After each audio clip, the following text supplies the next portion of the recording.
Bismillahirrahmanirrahim. Assalamualaikum warahmatullahi wabarakatuh. Alhamdulillahirabbil alamin. Wa bihi nasta'in ala umuri dunya waddin. Wassalatu wassalamu ala sayyidil mursalin Sayyidina Muhammadin wa ala alihi wa ashabihi wa man tabi'ahu ila yaumiddin. Wa qala ta'ala fil Qur'anil azim. A'udzu billahi minasy syaithanir rajim. Syahrul Ramadan alladzi unsila fihil Qur'an hudal linnas wa bayyinatin minal huda wal furqan. Shadaqallahul azim.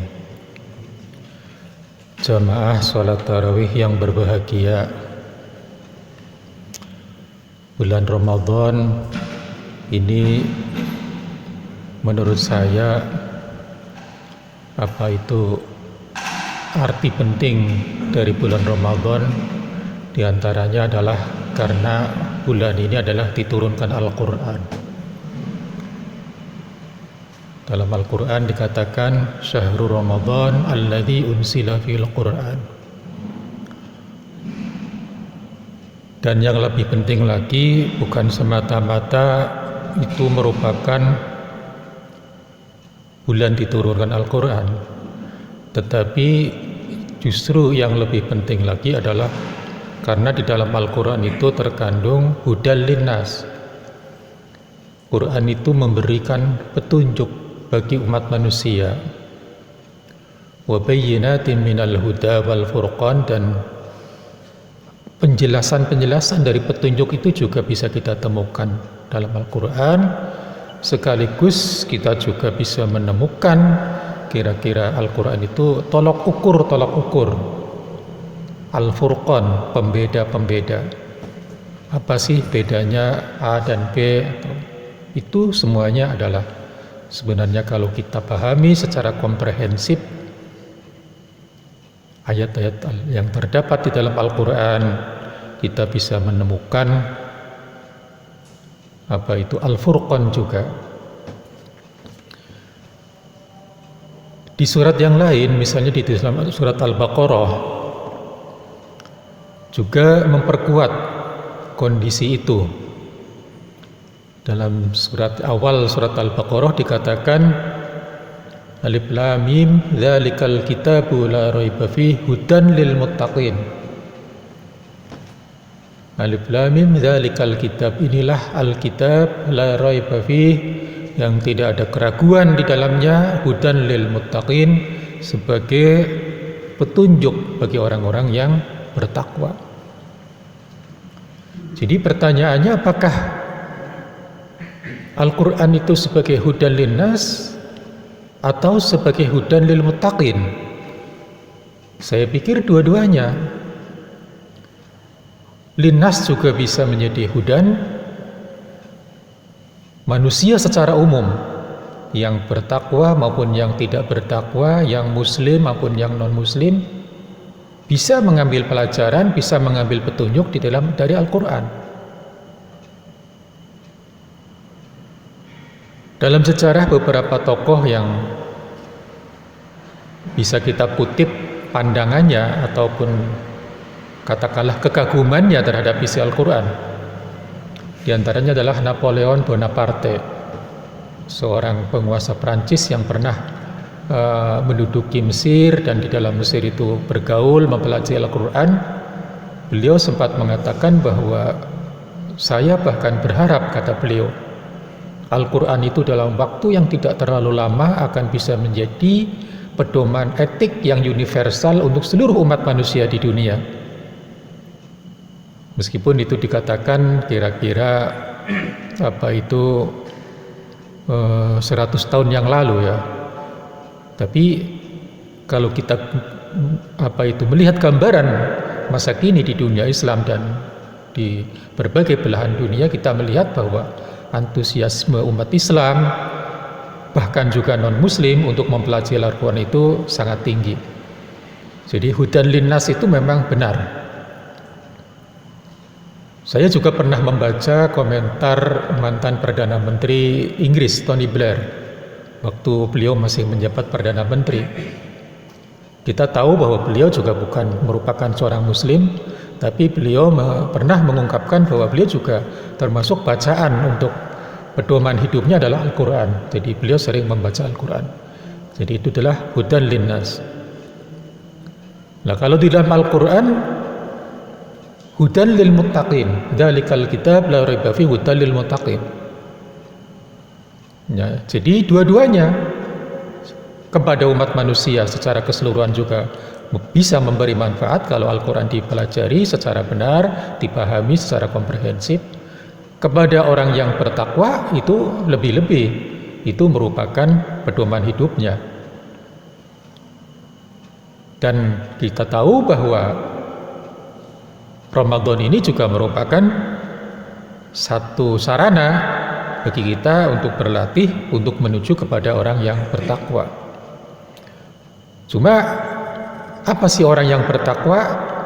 Orang yang bertakwa ini kadang-kadang sering secara tradisional kita definisikan apa itu imtisalu awamirillah wajtinabu nawahi. Tapi kalau kita kembali kepada Al-Baqarah misalnya tadi, Al-Quran tadi wa bayyinatun minal huda wal furqan, Al-Quran sendiri sudah menjelaskan apa indikator orang yang bertakwa. Dalam surat Al-Baqarah tadi ayat 1 sampai dengan ayat 5, indikator orang bertakwa adalah pertama alladzina yu'minuna bil ghaib. Iman kepada sesuatu yang katakanlah metafisik. Karena di dalam dunia ini itu selalu ada berpasang-pasangan, ada jasmani, ada rohani, ada siang, ada malam, ada yang hal-hal yang bersifat fisik, ada yang bersifat metafisik. Unseen, yang tidak terlihat. Jadi orang yang bertakwa itu adalah salah satu ciri orang bertakwa pertama adalah alladzina yu'minuna bil ghaib. Nah, kemudian yang kedua wa yuqimunas shalat. Kemudian yang kedua adalah mendirikan salat. Ciri yang ketiga adalah walladzina yu'minuna bima unsila ilaika wa ma unsila min qablik. Beriman kepada kitab suci baik yang diturunkan kepada Nabi Muhammad maupun diturunkan sebelumnya, kemudian wabil akhirati hum yuqinun, dan juga beriman kepada hari akhir. Jadi ini ciri-ciri dasar orang yang bertakwa.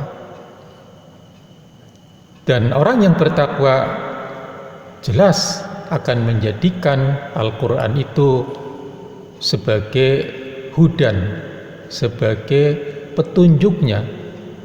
Oleh karena itu, dalam kesempatan bulan Ramadan ini, saya ingin mengajak kepada kita semua untuk menjadikan bulan ini sebagai bulan refleksi. Kita merefleksi diri, apa sebenarnya pesan universal, pesan yang utama, pesan yang paling penting di dalam Al-Quran, sehingga Al-Quran benar-benar menjadi satu petunjuk yang selalu bisa menjadi kompas sebagai panduan kami, panduan kita semua di dalam menapaki kehidupan kita sehari-hari dengan berbagai macam kesulitan dan problematika hidup yang kita jalani, termasuk bagaimana kita menghadapi situasi yang secara lahiriah kita akui ini adalah situasi yang tidak gampang, situasi pandemi, situasi COVID. Tapi insya Allah kalau kita memiliki pedoman yang kita yakini bahwa itu telah bisa menjadi panduan kita di dalam menuntun kehidupan kita, apapun ujian, apapun cobaan yang diberikan Allah Subhanahu wa Ta'ala kepada kita, selalu akan bisa kita lihat sisi positifnya, selalu akan bisa kita lihat sisi hikmahnya di balik kejadian-kejadian itu, sehingga tidak ada istilahnya ruang bagi seorang mukmin itu untuk tidak memiliki harapan kepada Allah Subhanahu wa Ta'ala. Tidak ada ruang bagi seorang yang bertakwa untuk katakanlah berputus asa di dalam menghadapi kehidupan ini. Mudah-mudahan itu semuanya bisa menjadi salah satu introspeksi atau refleksi kita di dalam bulan Ramadan ini. Banyak refleksi yang bisa kita petik ataupun inspirasi yang bisa kita petik dari Al-Quran. Andai kata kita mencoba memahami ataupun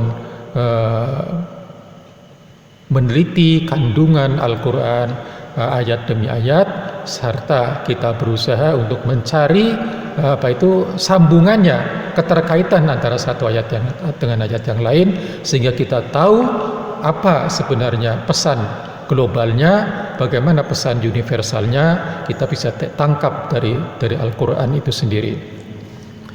Itu saja barangkali yang ajakan kita untuk menjadikan bulan Ramadan ini sebagai bulan refleksi, introspeksi, dan bulan-bulan untuk kita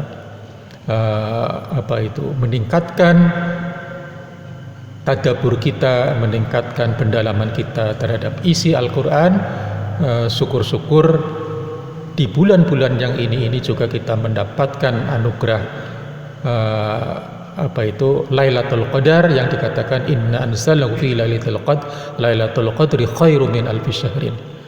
Mudah-mudahan di akhir-akhir bulan Ramadan ini, selama kita istiqomah, selama kita terus-menerus berusaha taqarrub kepada Allah, mudah-mudahan kita akan mengalami apa yang disebut juga dengan Lailatul Qadar, yang di situ juga Allah Subhanahu wa taala memberikan berlipat ganda pahala kepada kita semua. Demikianlah kurang lebihnya kita mohon maaf, wal afu minkum, wallahul muwaffiq ila aqwamit thoriq. Wassalamualaikum warahmatullahi wabarakatuh.